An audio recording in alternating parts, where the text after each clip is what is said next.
Hello, hello. Welcome, everybody. Small group today. It would appear so. It's summertime. I think everybody's on vacation. Like people need another Zoom meeting in their life, like they need a hole in the head. I think. Hey, I like having Zoom meetings with you and Ronnie.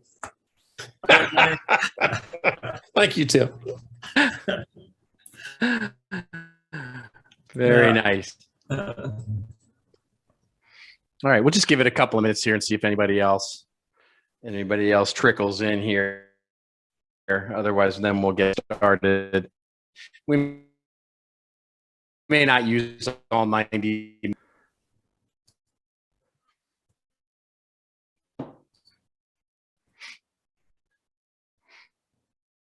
I don't know about you all, but I am suffering. The heat here in Southern California just blows.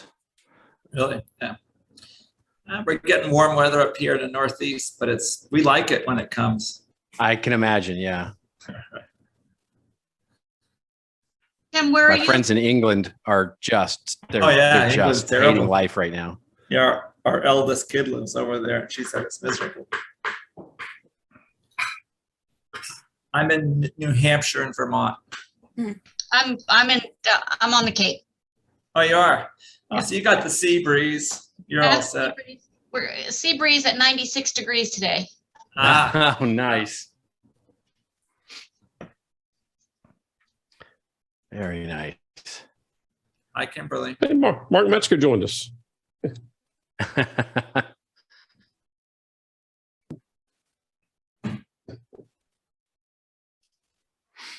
All right. I think maybe, what do you think, Abby? Should we get started? Yeah. All right.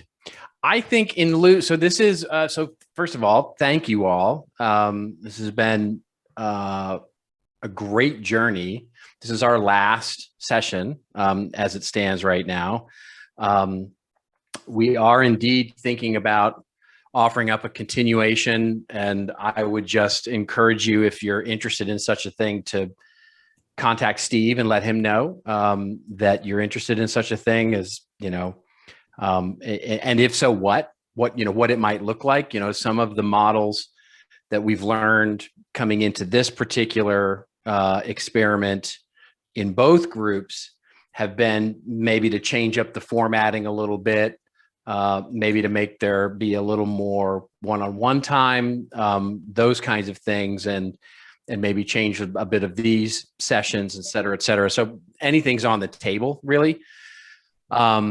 But for today, I do have a little bit of a thing to send you off, a bit of a presentation to send you off with, sort of a continuation of some of the things that came up last month, some of the things that I've certainly been seeing. And it's all really around thinking about additional help, where to find that additional help, what kinds of resources, and a process perhaps to start to think about how you identify who might be helpful for you, and all of that, and just something that has worked for me. And then I'll follow that up with some RFP templates. So if you're thinking about hiring an agency or a consultancy or somebody to help you with technology or content or any of those kinds of things, sometimes you may want to take it to, have them do a proposal. So I'll include in part of the follow-up content to this session a couple of templates that have helped me when I've hired agencies, et cetera, et cetera. So that's the theme for our last workshop together. But really, of course, being the last is, anything is on the table, given the myriad levels of progress that you have or have not made, or felt like you've made, or felt like you haven't made. And so maybe just in lieu of,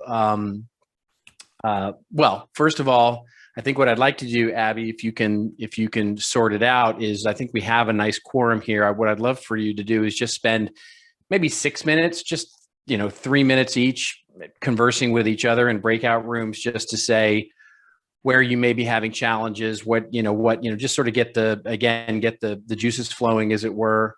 And then we'll come back and really ask, anything that's on your mind in terms of process, roadblocks, things that are in your way.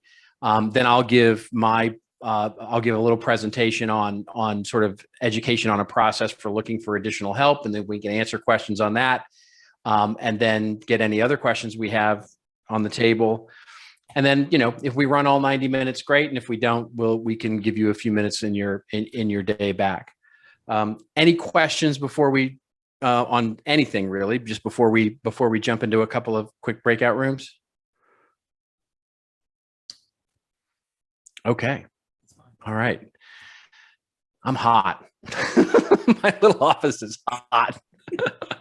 So if I start sweating, you just know that's the reason why.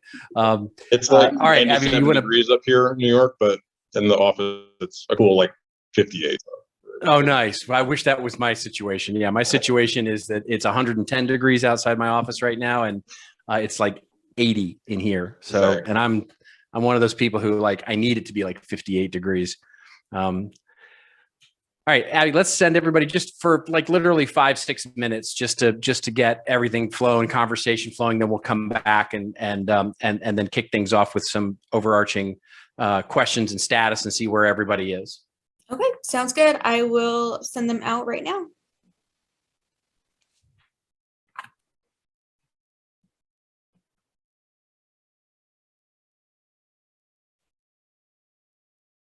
I'm in Zoom. It is, you're right in the middle of the sentence. Okay. Before I jump into my little presentation for you guys to send you away with, I'd love to get everybody, since it is the last session, I would love to get everybody's sort of take. I've had the distinct pleasure of getting some emails from some of you, and so I know a little bit, but I think as well for the group, it would be good to actually hear what's going on as well. Maybe Mark Metzger, I'm going to pick on you to start things off. How's it going? Is it good from the last time we had our session together? It is in exactly the same position it was last time we were together, because for the last 30 days, I worked on a special project called Mark Gets COVID. Yeah. Oh, no. Oh, no. Oh no, that seems to be Kimberly, the operating model these days. That took 10 days to go experience it, and then another 20 days to dig out of the hole I was then in. So, oh my gosh, how do you feel now? I feel great now. I just have a little tiny remnant of the cough, and that's it. So, yeah, wow, yeah, it's crazy. So many people I know are getting it right now. It seems thankfully, for those of you that haven't experienced this yet. And Brenda, I think, had the same experience. The doctor put me on Paxlovid, worked remarkably well to knock it down. There's some question about whether I got a rebound case or not. My doctor now thinks it wasn't a rebound case, but rather just this continued slow progression of the cough away. So who knows? But all I can tell you is the first 2 days I was falling asleep in the chair with no warning. And after that, it was pretty much like just having bad allergies. So. Oh, interesting. Yeah, everybody seems to have their own sort of unique experience with it as well, which is crazy.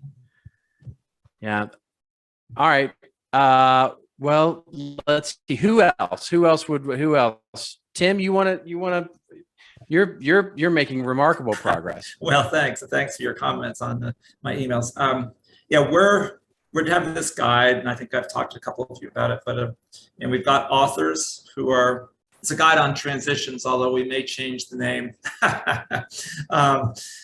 Robert thinks it's a little dark, transitions, although, we deal in death and dying all day, right? So whatever. But anyway, it's meant to be a guide, the goal of which is to help people figure out essentially how to keep their plans up to date but also give some good content from physical therapists, from docs who deal with dementia to, aging in place, renovating your house and all this kind of stuff. And then I'll have some resources who provide people who provide the resources. And then we'll have our little dog and pony show, whether we call it your annual checkup or whatever. We have sort of questions we'd like clients to answer yes to. So we're moving along, actually. I talked, interestingly, this morning I spoke with a friend of mine who runs a sort of marketing publishing place. And I'd shared, Robert, what I shared with you with him. And he said, well, that's good. He likes the idea. But he said, how are you going to actually, you get it out there and it's a one and thud, and people may or may not see it. And so he was talking about how do I get it, sort of make it more interactive, say on our website and links. And we had ideas of links, but how do I actually get it out there and get to people to use it and see it more than I can imagine.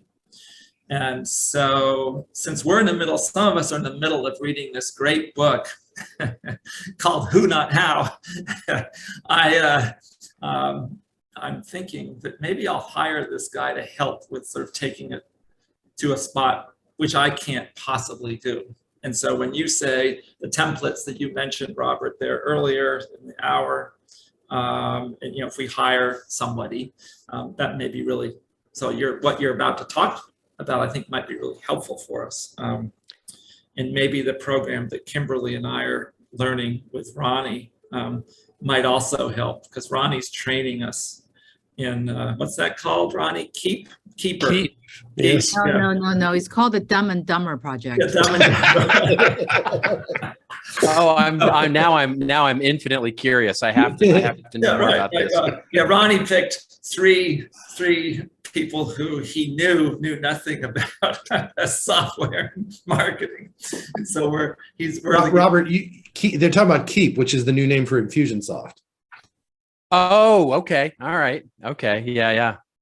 But anyway, so, this may be my last time to say anything, but it's, I feel like I've made progress because I've been involved in this program. I started actually the day after you gave your talk in Orlando in November. And I said, Jesus, that sounds interesting.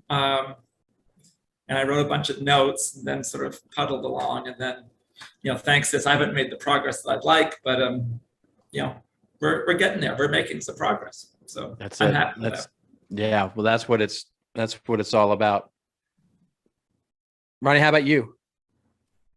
So my project is a little background, I guess. So about 3 years ago, I teamed up with a psychologist who had kind of built a church counseling department at a large church, and he'd retired. And I teamed up with him to say, hey, you want to do some joint seminars together? And so we did that at a local church, had about 150 to 200 participants. Went extremely well. And I said, oh, we need to replicate this. Basically, he did the spiritual, emotional piece. I did the legal, financial piece. And we did, basically 4 hours over 2 Sunday nights. And it was wildly popular. And lots of people came in for appointments. Lots of people hired me. So I liked it. When we tried to move it to other churches, they didn't quite get it. It was difficult for them to understand what it was. They said, well, you can come talk to our senior group for, that they're at their potluck lunch or something. And so what my project is to kind of formalize a curriculum for the emotional, legal, health, and financial and spiritual issues involved with aging. So we can address the kids dealing with aging parents, we can address the parents dealing with their losses and aging and things like that, and put in a formal curriculum. So the idea is we'll create a workbook, we'll create a facilitator book, we'll create video training pieces that they can kind of present in small groups at churches. And then for those that do that, we can offer then to make a big bang finale type of event. And so that's the idea. Now, where I'm stuck is that I'm super excited about it because, like I said, it did well for me. For him, I don't think so much. He's less than excited about it, which tells me he didn't make any money at it. And so I'm trying to have a meeting with him, and we had one scheduled. He missed it, and then it was apologetic. We haven't had another one to see what it's going to take to get him interested enough to put some time into this to do it, or I may need to find someone else. That's where I'm stuck, and I'm open to suggestions as to what to do. I do think I need him because he's got the preacher piece and he's got the letters behind his name that deal with the emotional piece, neither of which I have. Sure, sure. Well, I guess my immediate thing is to understand that, and you know, I may not be understanding the business model quite correctly, but it sounds like to me that you can monetize this audience in more ways than just access to the events. In other words, just tickets to the events itself. There are other things that can be done, right? Whether my that's monetization is, I want to get them in to do an estate plan for them. right, And then I'd like, and then I'd like to take over their financial planning. Yeah. exactly. And so the question is, how does he get, you know, monetization off of this? And my guess, my hunch is that he's seeing this in a linear fashion, right? He's seeing this as basically, well, I might be able to make X amount of dollars versus X amount of work on each event, et cetera, et cetera. There's sort of a linearity to that. And the key would be to find out how can we, in a way that makes him happy, really look at this audience as building value over time. In other words, building more and more monetized value over time. And the key would be, as it gets bigger, there are more ways, multiple ways to monetize the audience, whether it's, you know, sponsorships, whether it's, you know, online events, whether it's access to content, you know, extra content, the on-demand version of the event, you know, whatever those things are, that in a way that creates nonlinear income for him, right? Where, yes, in the early days, the events become a bit of a promotional method for us to build an audience, you know, in Keep or whatever we're doing, you know, email addresses, et cetera, et cetera. And as they get bigger and bigger, we can do more things with them, right? We can sell them things, we can sell them access to things, we can do all kinds of things that we couldn't do before, that takes you out of the, yes, you're going to have to go here, and, you know, so in other words, the events themselves almost become promotions. So we're just trying to build a list ultimately, and then make money off the list through events and selling stuff and things of that nature. Exactly. Okay. Right. And if you can show him that, and, you know, I think it was two workshops ago where we talked about sort of the non-linearity of the building of the audience, the value of the audiences, you know, so in year one, you're monetizing them in one way, and it's, you know, it's interesting, but it's not terribly exciting.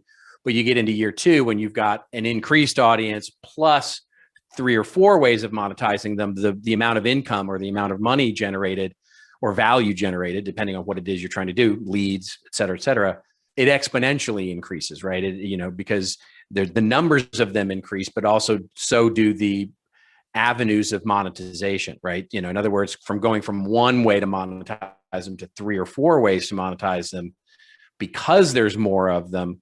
Now, all of a sudden, you know, it's one of those things where you can see a future where, today, my little community is a great example of this, right? So if my community stays at 100, it's not terribly exciting from a monetization standpoint. You know, yeah, I'll make a little bit of money on selling them access to content every month and blah, blah, blah from a membership fee. Yay, that's not terribly exciting. But if I can grow them to 1,000, well, now I can go out to a sponsor and go, hey, listen, how would you like to have access to 1,000 people in one setting and do a webinar? It's going to cost you, you know, $2,000, $5,000, et cetera, et cetera. All of a sudden I can monetize them in multiple ways. All of a sudden my income goes from being, you know, whatever the linear multiple of subscription times 100 is, to subscription times 1,000, but also sponsorship, also selling access to premium content, plus, you know, et cetera, et cetera. The math looks a lot prettier, basically. Okay. I hadn't thought of that. All right. Yeah. And if I can help, just send me an email and we can break down that spreadsheet together if you want. Yeah, that'd be helpful. Yeah. Do you agree I need him? If he's a core component of the content, you at least need him in the early, you know, I mean, to me, it doesn't sound like he's sort of your subject matter expert now, right? I mean, he's the person who's sort of the content at the moment. So interestingly, it is an element of content creation that, you know, you definitely don't want to build in criticality to. In other words, if you can build it in a way that you don't need him, it's probably better for you in the long run. But if this is a co-venture, like, if I, in other words, if you're doing this together as a co-created venture, I don't know what the legalities are in terms of the way you set things up, but, it strikes me that you could probably find other people. I mean, and probably quite honestly makes sense for you to find other people to offer up different kinds of perspective and whatever content he's doing, the emotional aspect of it. Yeah. Okay. Yeah. I mean, and that can be one way to mitigate your risk, right? Is to find, is to start looking for what the alternatives would be, right? In terms of if he were to decide, A, I don't want to do this, or B, at some point in the future decides this isn't for me. What are your alternatives to find somebody to replace him? Okay. And then that goes back to the 4 questions and asking, okay, what content should I be providing? What value am I providing in the content? And so that you can start to get really sharp around what other subject matter expertise would I want to add to my little portfolio here? In other words, if I was going to add more than one, what would I add? Or if I was to add an alternative, what would I add? All right. Thanks. All right. Robert, I have a follow-on question to what you were talking about. Oh, sorry, I didn't see your hand there, Mark. All right. It's the COVID. I'm sure it's I'm such a shrinking violet. The question revolves around, as I listen to Ronnie's project, I'm reminded of a guy that nobody's heard of named Dave Ramsey. That's exactly what I'm. It's a miniature Dave Ramsey. Yeah. And one of the ways that Dave successfully got his start was coming up with this curriculum, and part of it was pitched to the pastors and the ministers in these churches because there was a module about tithing and the fact that should be a part of your estate plan. And so that became the hook that got all of the ministers involved in wanting to make sure that they had this program in their community. But this all leads me now to what I think is the ancillary question, which is, what would you counsel us to do in a project like Ronnie's, where there's an opportunity to package that stuff up, and then he could sell the workbooks and the materials and the slide decks to other lawyers / financial advisors around the country for them to go do the same thing? Seems to me there's another audience. Yeah, I absolutely 100% love that. But when I've seen that really work is when you've really wrung all of the inefficiencies and bugs out of that system, right? Got it. In other words, when you do this when you do this the 3rd time or the 4th time, it's still going to be rough, right? I mean, it's still going to be, God, I wish that, I wish in that one module we would do, we have this module here, so you'll change the curriculum 3 or 4 times after you run it through its paces.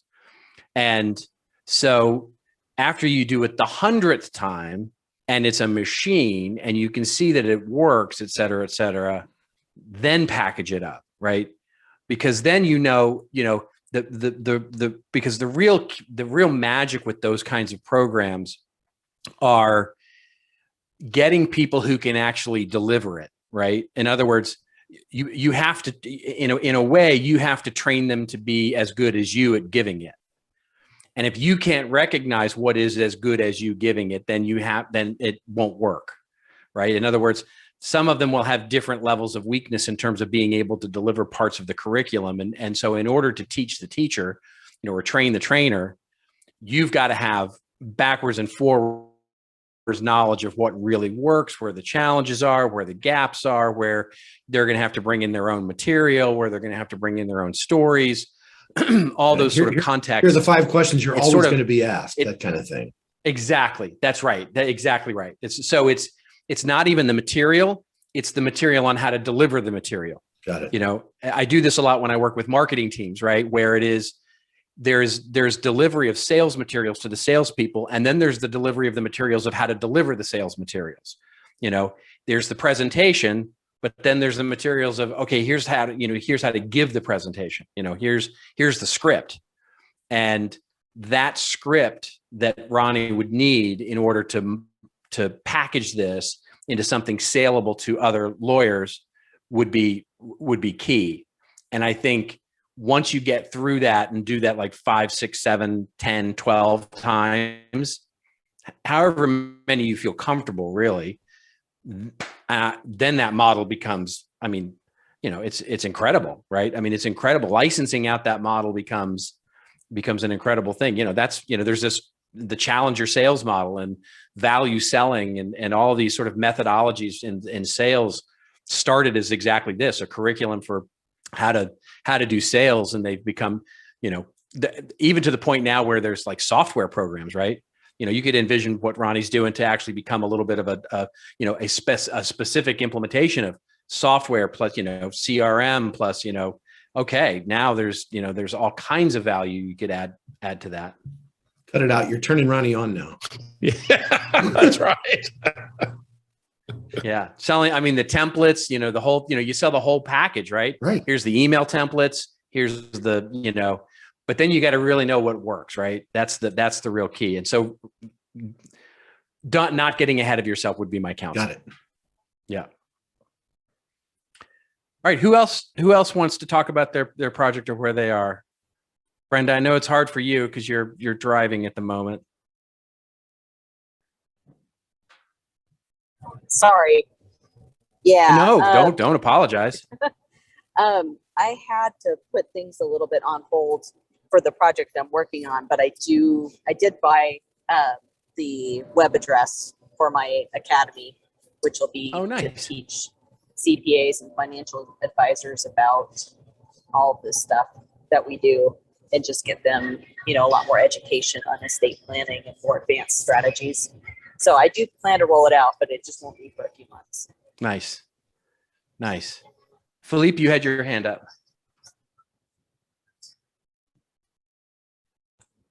Yeah, thanks. So the original project I had, as you know from the last meeting, I kiboshed it. It's on the back burner. The project that I'm kind of starting up again and I'm getting my head around, and any advice you have would be great, is we acquired last year a retiring attorney's practice. She had reserved the name Estate Attorneys of Manitoba. Manitoba is the province we're in. Yep. And she has a website that's been up since 2005, and it always ends up as the very first website on the Google search whenever somebody's looking for an estate lawyer or in Manitoba. So I've got some pretty good real estate there in terms of that, and the website, and I like the name, and that's really what I was after. Now, she was in a terrible location. We ended up closing down that office, and it's kind of orphaned now. I don't have an office for it. We have 3 other locations under the brand name TLR, which is our original law firm. And we've got, you know, some pretty good traction there, so we don't want to give that up. So I was originally thinking that maybe we would have just open a new location, a standalone kind of destination for this Estate Attorneys of Manitoba. And when I look on a map to see where our clients come from, when I did it for that practice, they came from pretty well all over the city. Whereas if I do a map of where my clients come from for my TLR locations, they're more neighborhood, because we advertise ourselves more as a general a neighborhood practice. You know, your real estate, your that kind of stuff. So I've been struggling with that, and the project is how do I maximize Estate Attorneys of Manitoba and get the most use out of that and drive that traffic to the TLR locations, or do I go back to the idea of opening a specific location? What we've gone to so far at our last meeting internally is that we've decided that we were going to just continue marketing the Estate Attorneys in Manitoba as a standalone website and market it as a practice area of TLR Law, and try to drive that traffic to our TLR Law locations. And forgive my ignorance on this, but why is location such a big deal? Well, so when I take, like I said, when I take a look at a map of where our clients come from, Yeah. I started doing that a few years ago when we had the one location. They all came from the immediate neighborhood for our TLR locations. Yeah. Whereas the estate attorneys in Manitoba practice that I took over, I did the same thing. And I saw that people would seem to be willing to drive further to go to a specialty law firm. I see. And so and do you know that to be true now, or are you just making that assumption? Because it sounds like it's a function of the marketing you were doing, not necessarily a function of the audience need. Yeah, that's possible. The assumption is based because I tried really hard to increase. This is prior to acquiring the other locations. We just had one location. I tried really hard. We did really well in the neighborhood, but we weren't really getting people from further away to come to us. And we spent a lot of money on different marketing strategies for marginal results. And then we started opening these other locations, and then immediately, like the neighborhood would kind of coalesce around it. So I still do that today. I can look at my different locations and see that my clientele comes from the neighborhood for the TLR locations mostly. And the estate attorneys in Manitoba, they were neighborhood clients if they were for things that were not estate related, like real estate, for example. Yeah. It was neighborhood, but estates attracted clients from, half the city. Right. Well, I mean, I really like the idea of, because you have the great real estate in Google, to feed that with great content that helps you. It's a funnel, right? And so pulling those people in, and then either, engaging them in a way that makes them, what it sounds like is the first thing to do is to engage them in some sort of phone conversation, right? Yeah. And then you can make a decision about, great, we're gonna, we need to move this person into a different practice, and we want to move this person into a different practice, or more relevantly to the location thing, which is you could set it up where you've got I'm making this up, right? And forgive me if this is just a stupid idea, but where you've got office hours in a particular centralized location that would be great for all those people. And 1 day a week or 2 days a week, you schedule all your appointments for those, for all the leads that came in through that mechanism. Ultimately, with the goal of making a business decision about whether you want to put in a location there or not. But it strikes me that this is a function of marketing more than anything else. And so it's just the way people are searching, right? It's just the way, I think I would hazard a guess and say that there's, if you make the assumption that the need is spread equally, and I'm sure it's not, I'm sure it's more, there's the concentrated needs are in urban areas where there's more, basically where there's more people, there's more need, so that makes sense. And so geographically, how do you pull those people into an initial conversation? Because geography doesn't really matter. It just matters that you have that initial conversation and they can feel like it's somebody nearby, right? And so it's either then, depending on which of those two it is, it's having that initial conversation and persuading them, basically talking to them, giving them thought leadership that location doesn't really matter. And we can do all this virtually, and we don't have to meet that often in person. And when we can, we'll do it, in a centralized location, blah, blah, blah. Or two, it does matter to them. You'll find out that it really does matter for them to have somebody really close by, and you can actually decide to move or do your office. Fantastic SEO that you have, and building a content property around that just seems like an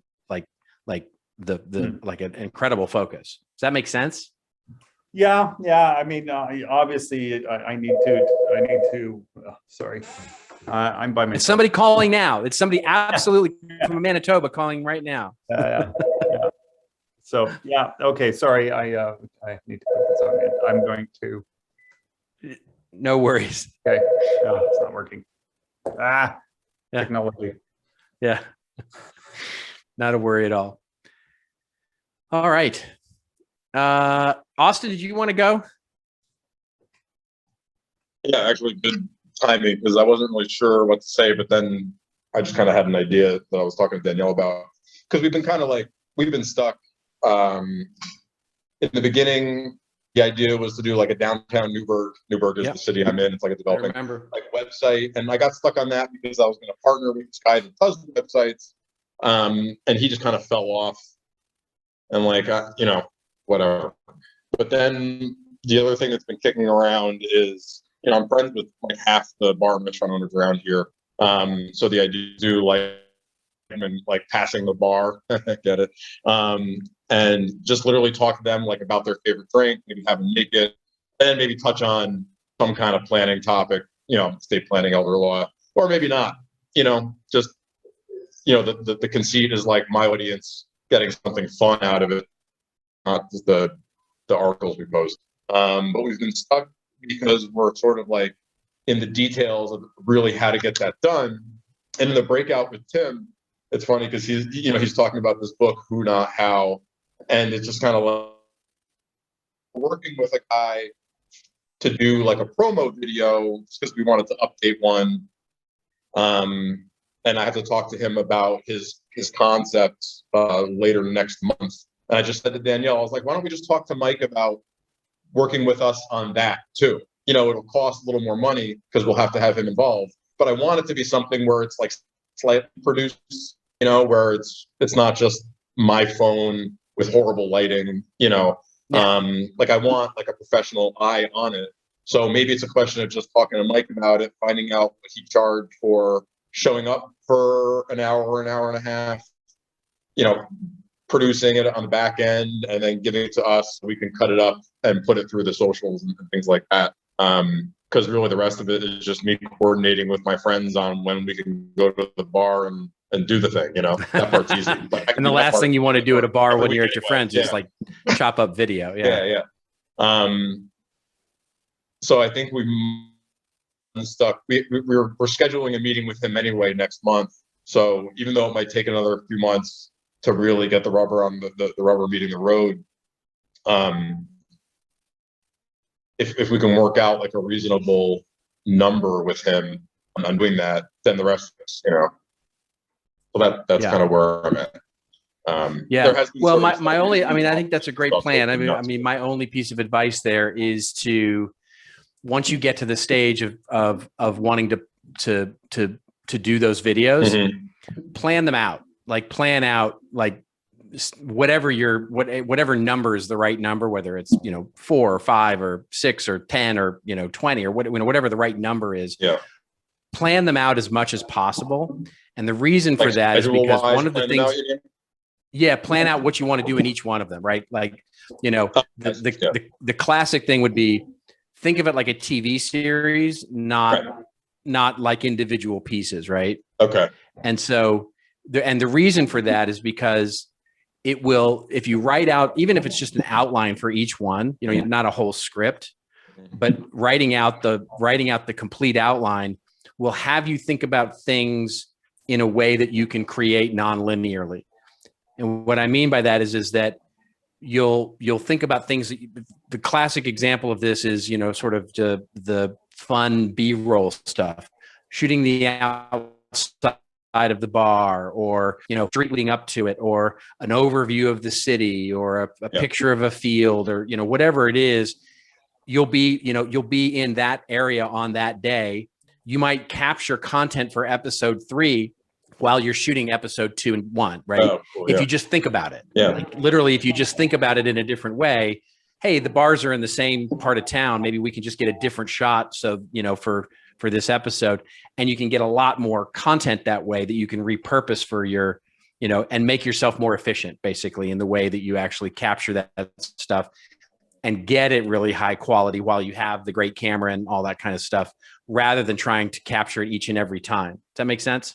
Yeah, that does make sense. And that's something that we can work on doing ourselves and then bring in. Yeah. Yeah, I mean, the classic name for it in Hollywood is getting your coverage, right? So you look through the whole script and you go, we've got 4 scenes in a bar. Let's do them all on the same day, right? I got you. You know what I mean? Oh, we've got 4 episodes where there's a guy standing in front of, a bridge. Let's do all 4 episodes that day in the bridge. And it's just easier than driving around all the different locations for each episode to do the different episodes in the, one unique location. Because then you only have one setup of lights, one setup of camera, all that kind of stuff. Oh, fair enough. Yeah. Okay, cool. That makes sense. Yeah. Yeah. All right. Fred, anything?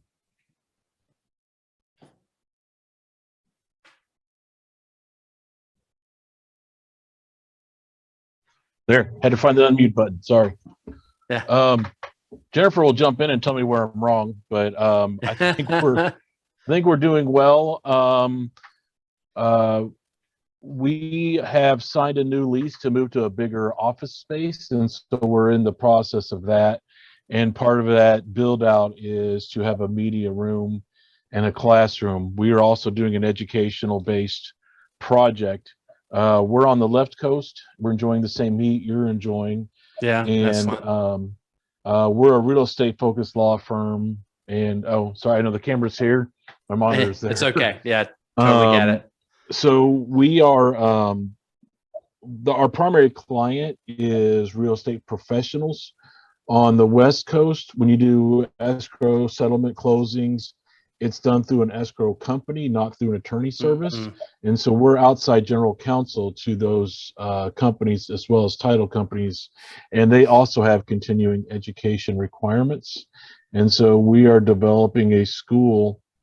So it'll be kind of a twofold thing where we'll have a social media presence where we'll do like a daily blog or just a update of what's going on. But then behind that, you'll have a subscription service where you will have access to continuing education credits and those types of activities to the real estate professionals in California. And so the daily blog or webcast or post will be top of mind awareness, whereas then when you really need your CEs, you'll buy the subscription base, and then that'll do a lot of things for us. We're already considered one of the experts in the state of California in our field, and so that having that academy just solidifies that we're a market leader, we're the education base, we're the expert in the field. So all of the escrow and title companies will continue to come to us and look at us for the experts when they need outside general counsel. I love it. Jennifer, did you want to add anything to that, or? Yeah, I mean, the reality is that I have built the firm on providing content. I average a speaking engagement a week, and I write multiple presentations a month. So I'm already producing the content.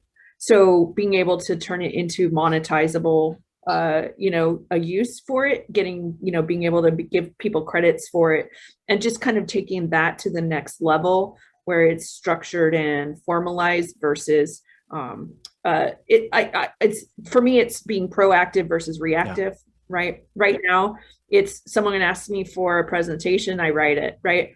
But I have decades of content that could be monetized, and then it continues to grow, right? The portfolio of data and information.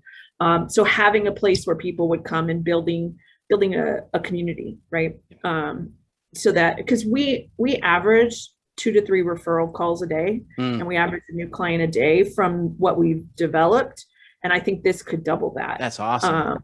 And really get that to the next level. That's awesome. I'll offer one piece of advice that worked for me. So when I created my content marketing university class, we launched it with hours and hours of content that we recorded, some of which we already had recorded, and we put it in kind of like a library. We had our standard course, and then we had a library of stuff that you also got, as part of the, membership into the academy. And we launched it and it fell flat on its face as a monetized thing, right? So it was, we got plenty of people to come look at it when it was free, right? The classes and the videos and all that stuff, plenty of people. But when we monetized it as an on-demand academy, it really fell on its face until we did one thing, which is to start selling and packaging it like an event rather than as a anytime you want it. And we started selling it a little bit like, you get, health insurance these days, right? There's an enrollment period. And so what we did was we created 3 enrollment periods per year that were each 6 weeks long. Yeah. Right. So what we would do is we would market like, oh my gosh, it's time to sign up for the, 2020, the spring 2022, class, you get it for a year, but you can only buy it in this particular time frame. Yep. And what that did was that it created this sense of digital scarcity. Right. And we basically would, you'd get people signing up for the wait list, like to be like, oh my gosh, I want to be on the wait. Then you email them, reservations are now open. You can come in, and then you would get your big influx once a quarter or whatever, number it was. Right. And it worked so much better. It worked so much better to sell it like an event. Where you had access to a year, you get a year's subscription or you get a year to take your academy class or get certified or whatever it is, but you can only buy it in certain amounts of times. And it was easier to market that way. And it proved to be more successful from an enrollment standpoint. I think that sense of urgency and value both are very important, right? Yeah. Especially if there's a seasonality to it. Like, I don't know your business at all, but if there's any sort of seasonality, like end of year, they have to be certified, or if they have to have taken so many classes, et cetera, there's a way to create that sort of scarcity and FOMO that you want to create that might help. Right. I think that's very, very valuable. One of the nice things about the state of California is they overregulate everything.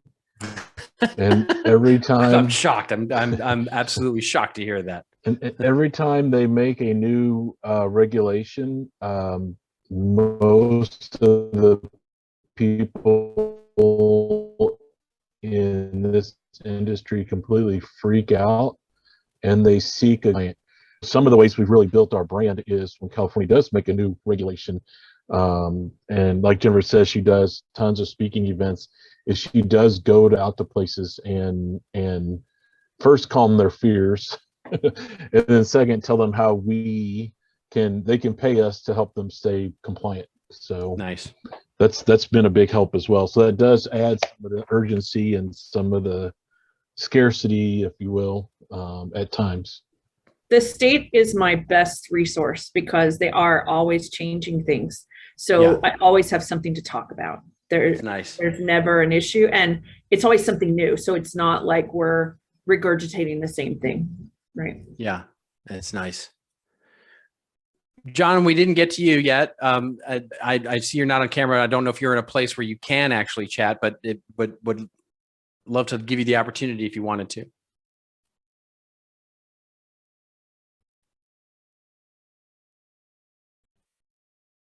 I think he just pretends that he's here. Yeah. Kimberly, how about you? Did you have anything you wanted to add? Well, I am doing a very, very poor job. I was telling Mark that I think my challenge is what Tim was mentioning, which is I need a who for the project, because we're so busy that I didn't carve out a lot of time for the project. Initially, you may or may not recall, my project was too broad. Then I tried to narrow it down, it was too narrow. So I was like having a lot of challenges. And so I decided to maybe start something smaller, more manageable from my perspective. I have a lot of content for, it's called Lunch and Learn programs for our clients over the years. So we thought we'll start with kind of use that same Lunch and Learn project content, but broaden it to not just the estate planning, trust administration, probate world, but expand to different legal practice areas, and we'll invite other attorneys locally here to be guest speakers.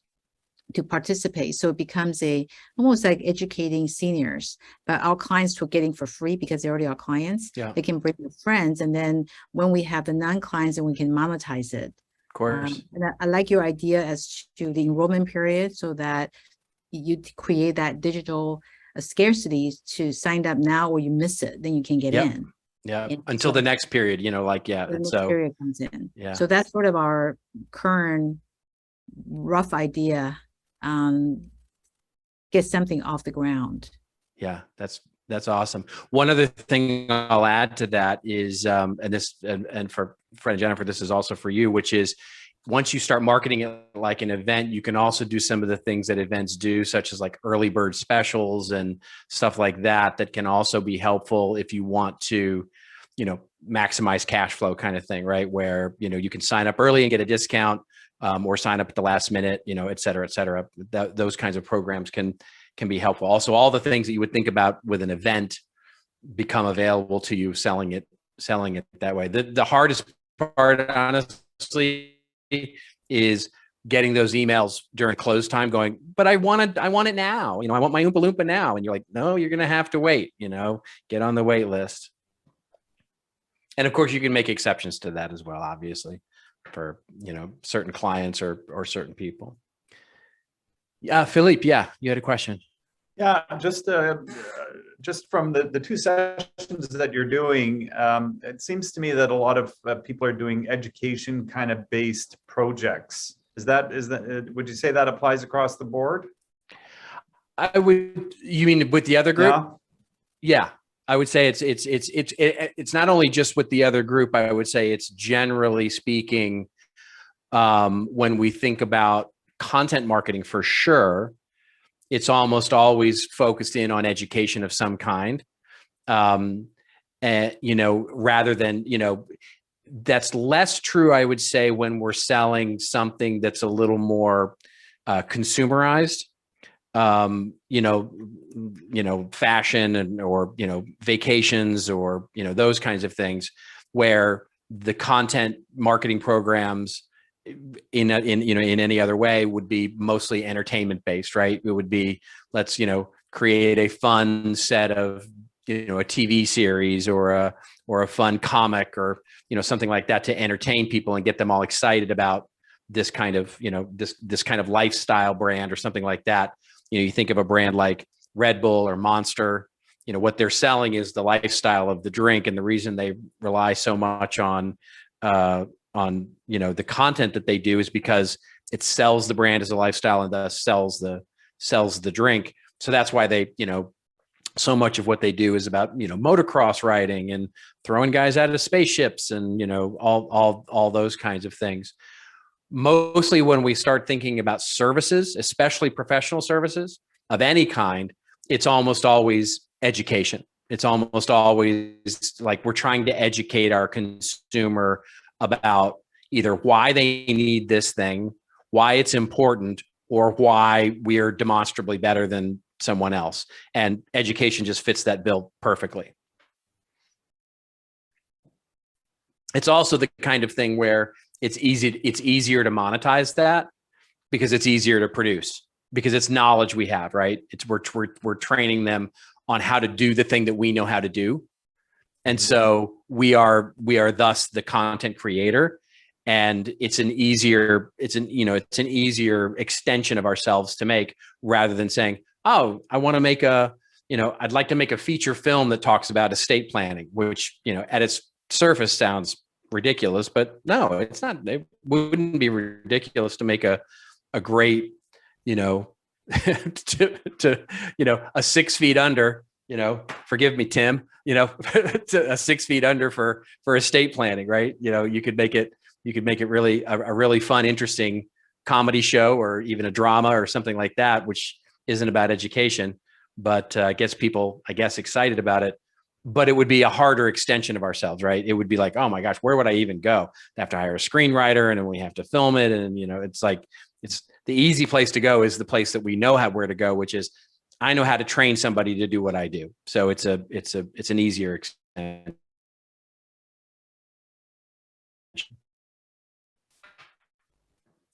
Okay. Anything else? And then otherwise I'll jump into my very quick presentation here and we can talk a little bit about getting extra help here. It's not fun that you don't already know, but I did want to share it with you. And let me just share my screen. Share. Okay. Did that come across okay? Everybody can see? Okay, great. Fantastic. So just a quick update on me, not that you care, but where I am right now is I'm actually feeling pretty good. I'm feeling a lot better than I did like 3 or 4 or 5 weeks ago, even at launch of my little project. The first month met my goal. Got 50 people signed up. Actually, I have 75 subscribed to the newsletter, so I'm right on track with my measurement goals, which was nice. Now I'm starting to think about, okay, my marketing plan and my measurement plan, I've got it all in place. Now I can step on the gas. I feel like I can step on the gas with this thing. So I've started actually recruiting for help because, while it's been a hot and sort of quiet summer, I've noticed that I'm not getting the job done, right? I need to make sure my bills are getting paid, with my regular clients. And so I want this thing to continue to have value, and build. So I need help. And I'm really specific. I know, having done it myself, having learned everything I learned and really put the whole thing into my documented plan, I know exactly where I need the help. I need help, with my newsletter and creating the content for it, on a, every other week basis. I need help with marketing and I need some help with operations. It's pretty coin operated at this point, but I need somebody to push buttons and make sure things happen and, that things are going in the right way. So I know exactly what I need. And so I'm just now looking for a freelancer to actually help me sort this out. That's going to be able to do all the things that I need to do. And that's kind of where I understand a lot of you are. So my first, having hired and been on the hiring side of marketing consultation, technology consultation, strategy consultation. Whenever you're doing a project like this and you start thinking about the extra help you need, the first thing that we want to do is get really specific about what it is we need help with. This is going to help us a lot. So often what I hear, and I talk to so many different boutique agencies and freelancers, is the question that comes across their wire is, I need help. And then they go, great, what do you need help with? And they go, I don't know. I just need to be told what to do and how to be successful at this thing that I'm trying to do. So I need hashtag all the help. And they're like, I don't know how to help you. We can do this and we can do that. And it ends up, that sounds pretty good. Let's talk about that, right? That's not the right way to engage with a consultant. It's not the right way to engage with a freelancer or an agency if you're going to hire one. So the first thing is, assuming we've done all the work, we've figured out what it is we need to do, and we know exactly where our gaps are, ask ourselves, what is specifically that we need help with? Is it content creation and writing? I thought I needed help with that in the early days. Don't need help with that. I do not need help with content creation and writing. It is working out just fine. 2, implementation with technology, right? Nope, I've figured it all out. I went out and did the research. I found that I could totally do it with Squarespace and an Excel spreadsheet, quite honestly. And MailChimp is my email newsletter. It was push a few buttons and I'm good to go there. Audience building, that's where I need some help. I really need some help there, which is sort of marketing, but it's more specific than that. It's actually building my very specific audience, and general marketing and advertising. That's where I need a little bit of help. So really specific about where do we need the help, because that will help you narrow down the resources that you're going to need to help you do it. It gets you to the right answers so that you can ask the right questions when you start talking to people. That key in that, of course, is very much like Michael Porter's 5 forces of business, knowing what you don't need, right? So if you need help, for example, and you don't need help anywhere else other than implementing technology, where should we start looking? My advice, my point of view on this is start looking for a small boutique design or technology agency that can help you implement the technology, whether it's an email newsletter or a content management system or a podcast or whatever it is, your learning platform, a learning management system platform like a Kajabi or something like that, finding that agency. Why do I recommend an agency over a freelancer? Because an agency is going to bring a much broader sense of experience and more resources than you probably need so you're mitigating your risk a little bit across the entirety of the agency. And by the way, there's multiple things at play here. So there's more likely to have expertise in a particular technology at an agency versus trying to find a core freelancer who, if they go away, then you got to find another person. You got to find another. It becomes so it's just less risk, I have found. The key here is looking for a specialty contractor, a specialty agency. So it's one that has experience in the technology that you're looking at. Doesn't necessarily mean you've picked a technology yet, but if you say, I need help with an email newsletter, you don't want to go to an agency that doesn't have any experience with email newsletters. You want as much possible specialty expertise in the thing that you need to implement, not just any technology. However, you also don't need someone who knows your business that well. You can always teach them the business or your topic. One of the common questions I often get is, I need to find an agency who's good in my industry to help me implement technology. You don't need an industry. And it's nice if you find one who has experience, but your implementation of technology is not going to be that terribly different than an implementation of technology in another industry. And so really what you want is the specialty in the technology, not the history or experience in your particular industry. Again, if they have case studies in your industry, fantastic. If they don't worry about it that much. One of the keys in technology when you're selecting a partner here to help you with this is to not use if they come back at you and they say, oh yeah, we've got our own proprietary system for email technology, or we've got our proprietary way that we do these things. Nope, run away as fast as you can. You want to own your relationship with whatever technology. So if it's Salesforce or MailChimp or Keep or whatever it is, you make the contract with those technology providers, and they just help you implement it, help you get it working, et cetera, et cetera. You do not want to be dependent on the agency for access to your technology. Don't use their technology, and make sure that the contract or anything that you sort out with them is with you, not with the agency. If they say, oh, we have a special deal with Keep and we can give you a special deal and you'll just pay us. Nope. You want the relationship with the technology because you want to be able to switch agencies if you have to. That's the real key here. And you want access to that technology. You do not want them to have critical path access to the infrastructure of your business. If you need help with content, my then advice is, again, freelancers, if possible.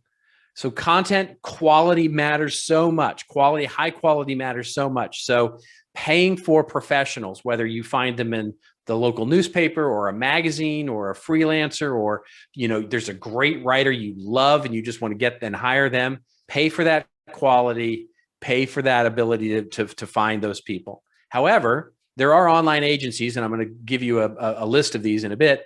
If you just need filler content or SEO oriented content, or just content to populate a website to start with, these are great places to start because they can give you that, what I call commodity content, very quickly and very inexpensively.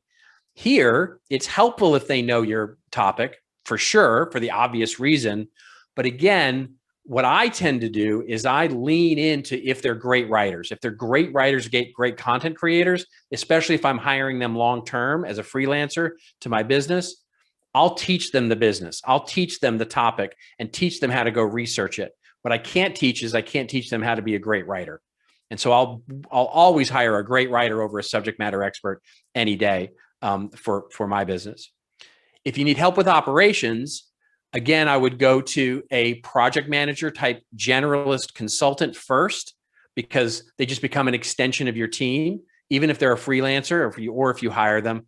Then I would go to digital agencies. Digital agencies are always going to want to sell you implementation services.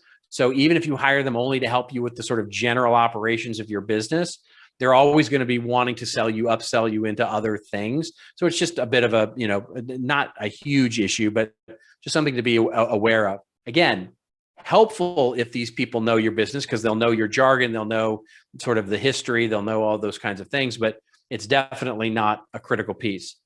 And then lastly, if you need help with sort of audiences, building audiences, et cetera, this is the only one where I think you truly do need industry expertise, because you want to know where to locate and find those audiences and know those audiences and really understand their pain points and all those kinds of things. So here I would go to an agency that specializes or has a lot of experience with your particular services, whether they be, estate planning or whatever it happens to be. This is really where you want that niche industry expertise, is if you're going to have them do audience research or build an audience or marketing and advertising of your particular service to that audience, whatever it happens to be. It's a requirement that they would know your business. On the flip side of that, what do the agencies and consultants looking for? Like when you call them, what do they want? What is high on their list? Number one, clarity. When you know what you want and you know what you're looking for, it's much easier for them to put a really good scope around it. This is the classic general contractor problem when we, every home improvement project we've ever done. It's usually some miscommunication why the budget's gone over or the thing didn't work, or I thought they were going to do this and they thought they were going to do that. This is eminently true when we talk about marketing, digital, content-oriented agencies that are going to do. When you know what you want and you can put clarity around it, they love that, because then they can put exacting scope around it and tell you how much it's going to cost. Two, demonstrable success. In other words, when they say, what is success? You know exactly. You're setting clear expectations about what it is you're going to be and what you want to happen. What does success look like for you? Three, the initial direction. Not, and I've had so many web agencies tell me this, which is not, I just need somebody to help me understand what I should do to be successful. In other words, I need you to help me consult. And in other words, rather what they want is, I need somebody to do this, and this will help me be successful, so I need you to help me. Now, here's the thing. If they're good at what they do, they should actually tell you other things to do. They should actually be helpful and consultative and give you advice on what you should be doing. But you should go in with a very specific point of view. Unless you're hiring for strategy, don't expect strategy. You have the clear vision. In this case, they are the execution. Now, if you're hiring for strategic help, of course, that's a different story, and you're looking for actual direction and you're looking for somebody to help organize your thoughts and put it into an actionable plan and help you with planning services. But if these folks are just execution, don't leave it to them to actually do that execution. Now, the good news is you should have this, because we've been preparing for this for some time and can prepare for this. We've got a plan, we've got the preparation, and you'll have a process. So the process I recommend for you is as follows to think about. One, prepare for your selection process. Prepare for selecting your freelancer or your agency or whatever. Get clear on what it is you're actually looking for. Write it down like everything else. Make it super clear. Two, then start researching to get to what we call the long short list. So no more than like 5 or 6 options that you're going to have there. Ask colleagues, people in this group for sure. Me, I can make recommendations for you. But you can also go on the web, search for similar sites like yours, see who they were designed by, email them and ask them who did the work. They'll very readily tell you usually, unless you're a competitor, and then they probably won't tell you. But doing some Googling around and looking at agencies, looking at that, going to some of the events, you can find some of those people as well. Look for the services that are in your area. And whether your appetite is really high on remote work or low on remote work, you don't need somebody typically, that's down the street, but sometimes you like to have somebody down the street. Third is getting them on the phone and actually, or a Zoom or whatever it is, and getting a chemistry check. It's really one of the most important things about hiring a freelancer or a consultant or a content, unless again, it's this commodity type of service where, you don't need a chemistry check if you're hiring MailChimp, or if you're hiring somebody to write a blog that's, for 10 cents a word or something. You just need them to do the job and do the job. But if it's relatively important, or if it's a longer term type of relationship, a good chemistry check is next. Then a proposal. Once you've narrowed that down to 2 or 3, sort of possible solutions, get that proposal. Again, I'll send you 2 templates for RFPs that might be helpful in that. So you can put together a request for that proposal so they understand exactly what it is you want them to cover. Don't just say, I want somebody to work for me for X number of hours, and it could be anything. Again, specificity about what it is you're going to do, the timeline that you want them to do it in, how much they're going to be doing, and what you expect from them. And then the proposal should be how they're going to approach that work. That's what you want them to propose, is how they're going to tackle what you want them to do, not a menu of services of all the things they could do given whatever budget you have. Their proposal should contain, 1, their approach to tackling this problem, 2, the specific deliverables, what it is they're going to do, even if it is just time that they will work on specific things for you, and 3, what the timeline of that engagement should be, a specific timeline of that engagement. You're going to hire them for 3 months. You're going to hire them for 1 project, not some, loose sort of feeling like, well, we'll just hire you until the project is done. Nope. We either hire you and your deliverable is done at the end of the month, or we're hiring you for 1 month for X amount of time to work on these things, whatever those kinds of things are, very definitive. Then review the proposals, obviously. Even if it's just an email back to you for something simple, good to have them write out what they're going to do, put it into a statement of work, whatever that is, have them pitch you if you want, if you want them to pitch and sort of talk about their experience and why they're awesome and why the team you're going to get is great. Then select 1 or 2 for engagement talks. Out of the 3 or 4 that you get proposals from, select 1 or 2 that you're actually going to talk about getting in, firming up an agreement with. That's the deeper chemistry check. And that's where you're going to review the SOW for the appropriateness, legal. I don't need to tell you all about legalities and negotiating a contract, which you all do for a living. And that's when you engage and start your project. Just a few additional thoughts for you to sort of wrap that up, because that's sort of the process we recommend. And again, I'll send you that proposal template or 2 so that you've got them. If you're looking for those online content services, like you need supplemental content, I've used all 4 of these solutions. I've written them in the order that I prefer them. Express Writers, pretty darn good content. It's all online. You go in, you put in your little creative brief. You ask, you say in the form, I want it to be 500 words. I want it to be 1,000 words. I want to talk to somebody. You can talk to somebody if you want to, but basically you go in and you fill out your order form, and it's really quick and it's good and it's relatively inexpensive. Writer Access is also a good one for content launch. The content is good for SEO, but it's not terribly great, but they are cheap. And then Verblio is the one that I've got the least amount of experience with, but I do have some, and they're very similar to Content Launch. Decent content for SEO, but not going to be terribly differentiating, but cheap. 2, online calendaring, because once you start with all this content and you've got a team, either a freelancer or your own team doing this, online calendaring, like we talked about 2 sessions ago, is important. These 3 are, again, 3 solutions that I have. They're not expensive. Any of them are expensive, but they're great for online collaboration, calendaring your content, all that stuff we talked about, like, scheduling out your video shoots and all those kinds of things would be great in these types of systems. Full transparency, full disclosure, DivvyHQ. Honestly, I really do believe it's the best of the 3, but I'm also on their board. So just know that I'm, if you go look at their website, I'm on their board of directors. So full disclosure there. And so finally, just wrapping up, I will send you as a follow-up to today's session, the RFPs, sample RFPs that I have for you. I will also send you a sample agency services contract, which is just a very simple agreement with an agency services, if that's helpful for you. So you'll have that as well.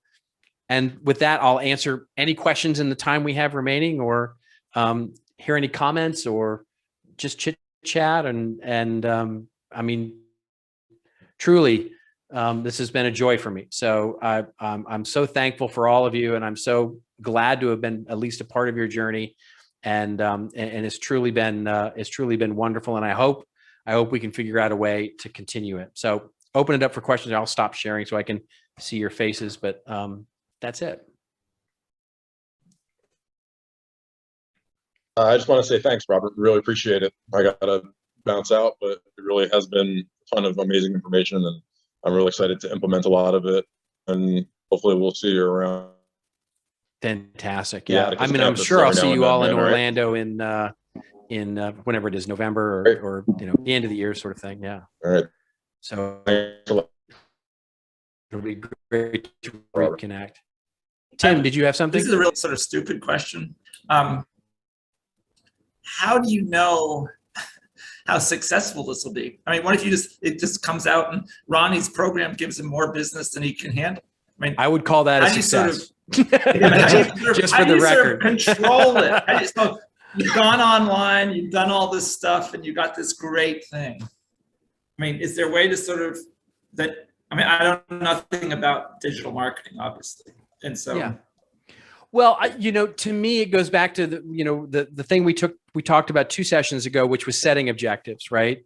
So setting objectives. I mean, the very first thing we did in answering the 4 questions, the very, very first thing we did was to set sort of an overall objective, right? It was what value do we want to create for our business in doing this idea? And so ultimately that objective is the true measure of success. Right. Which might be something literally like more business than we can handle. I mean, it could literally be that big, or, whatever your big, hairy, audacious goal is, et cetera, et cetera. But ultimately that maps down to multiple objectives, and usually time-based objectives. Like, what do I want? What does success look like in the first quarter versus what does success look like a year from now? And answering those questions are important questions to ask, and going through the exercise of doing that mapping, like we did in the measurement session, is a really key component of that, because then we know if we're on track for long-term success, but maybe short on short-term success. And so mapping those objectives, I think, is the most important thing, and it also starts to measure what's important versus what we can measure. I will tell you now, I'm not going off camera purposely. It's my camera overheating because my office is hot, and so it tends to turn off. So lovely me. Yeah. Okay. Well, thanks. And as I said, one of these classes, measuring things, I don't like it. So, but I'll try it. I'll go back and listen to that session again. Tim, if you need any help, please don't be shy about reaching out via email. Happy to help you work through all that. Thank you. Tim, you have to know that sounds weird to the rest of us, considering that you're an Olympian, for God's sake, and you lived by a stopwatch. Yeah, but that was then. that was something else. So, yeah, there we go. Yeah. And yes, Philippe, we'll definitely get you all the slides. We'll definitely get you all the slides for all the sessions. I'm sending it. It'll be one giant, deck that you'll have. Right. Robert, to the extent that this is useful for you, I would share with you that I entered this endeavor, I suspect not unlike many lawyers, thinking that marketing was some impossible to understand black hole into which you poured money and hoped and prayed. And what I now see is that it's actually possible to describe and desire an outcome, and from that backwards build a plan that takes you there, that, notwithstanding what Tim said, can in fact be measured along the way to know whether you're on or off the right track, so that you can adjust to, more likely than not, hit the target you're looking for. So I'm going to guess I sound like a dust jacket cover for your book, but in my mind, you killed what I thought marketing was and showed me that it's something entirely different. So thank you for that. Well, that's lovely. Thank you very much for that. That's my whole goal, is to demystify this stuff. It's just not, I mean, I may have told this story before, but one of my first bosses when I was in marketing 30 years ago was, and I'm going to curse here. So spoiler alert, I'm going to curse in a minute. He was one of those Australian, the equivalent would be a Navy SEAL, right? So, men and women who, swim around with knives in their mouth, and they're like those kinds of people. And he was my boss. He was my first marketing boss. And whenever we would make a mistake or be lost or trying to figure out stuff and trying to figure it all out, and we just felt like failures, he would always just look at us and go, Robert, it's just fucking marketing. And and it's just stayed with me because it's just not, it's if you just break it down, it is an art and it is a science, and it is always been and always will be both. And you can you could just break them down and find out what part you need to work on when, and it tends to work itself out. Well, thank you all. Thank you all very, very much. I really appreciate all of your time, and we'll be in touch with all things. And again, feel free to reach out to me via email if any questions come up or any follow up, or you want me to look at anything. And we'll see you. If I don't see you sooner, I'll see you in Orlando later this year. And he'll answer any question you have if you buy him a tequila. There you go. Oh yeah, there's always that. Yes, tequila is always appreciated for sure. All right. All right. Thank Cheers. you. Thanks, Cheers, Robert. everybody.